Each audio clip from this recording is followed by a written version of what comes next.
O governo planeia lançar a estrada Rusilas Palos Vila, para posto administrativo Ilhomar e Atinane.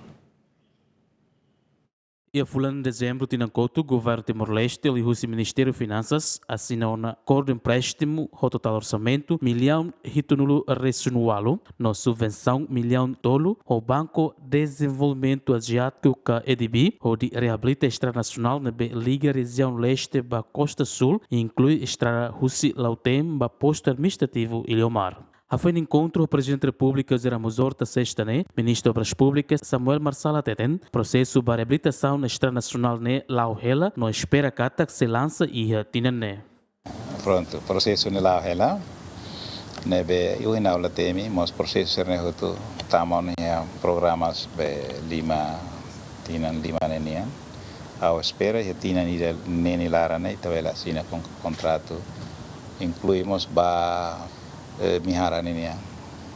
Ne hotu ho urbana e dos paros nenia.